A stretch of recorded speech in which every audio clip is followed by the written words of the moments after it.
1, 2, 3. Rustig. Welkom by nog 'n Storybeer storie.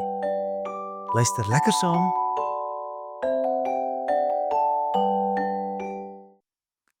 Samuel hoor God se stem. Lank gelede in Israel was daar 'n seentjie met die naam Samuel.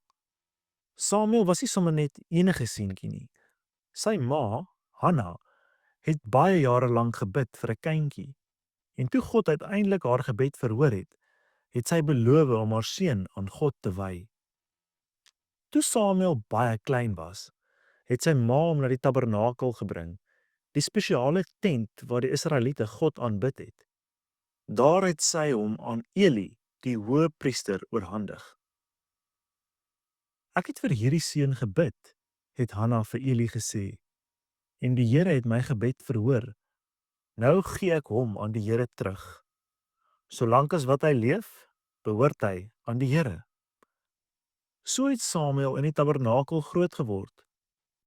Hy het Eli gehelp met al die take in die huis van die Here. Hy het geleer hoe om die lampe aan te steek, hoe om die offers voor te berei en hoe om die heilige voorwerpe skoon te hou. Elke jaar het sy ma vir hom 'n nuwe mantel gebring wanneer sy en sy pa gekom het om te offer. In daardie tyd was dit baie selde dat God direk met mense gepraat het. En Eli was al oud en sy oë was al swak. Hy kon nie meer goed sien nie. Een nag het Samuel in sy bedjie gelê. Die lamp in die tabernakel het nog gebrand en die heilige kus van God, die ark van die verbond, was daar naby. Skielik het Samuel 'n stem gehoor wat sy naam roep. Samuel, Samuel. Samuel het dadelik opgespring. Hy het gedink dit was Eli wat hom roep en hy het na Eli se kamer gehardloop en gesê, "Hier is ek, u het my geroep." Maar Eli het geantwoord, "Ek het jou nie geroep nie, my seun. Gaan lê weer." So het Samuel teruggegaan na sy bedjie en gaan lê. Maar nie lank daarna nie, het hy weer die stem gehoor. Samuel. Weer het Samuel opgestaan en na Eli gegaan. "Hier is ek, u het my geroep," het hy gesê. Maar Eli het weer gesê, "Ek het jou nie geroep nie, my seun.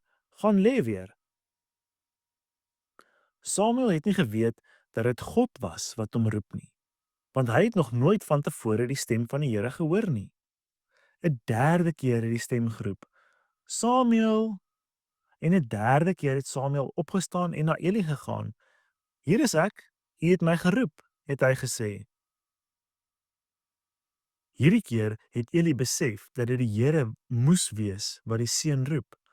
Hy het vir Samuel gesê, "Gaan lê weer, en as die stem jou weer roep, moet jy sê, praat Here, u dienaar luister."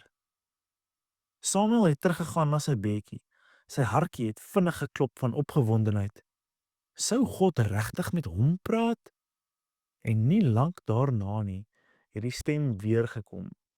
Samuel, Samuel. Hierdie keer het Samuel geantwoord soos Eli hom geleer het. Praat Here, u dienaar luister.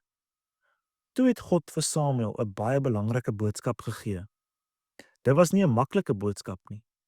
God het vir Samuel gesê dat hy Eli en sy familie sou straf omdat Eli se seuns baie slegte dinge gedoen het en Eli hulle nie gestop het nie.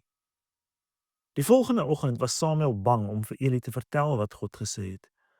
Hy het begin om sy gewone take te doen, maar Eli het hom geroep.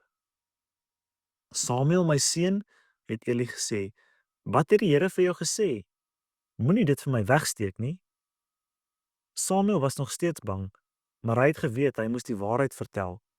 So het hy vir Eli alles vertel wat God gesê het. Eli het geluister en toe gesê, hy is die Here. Laat hom doen wat goed is in sy oë.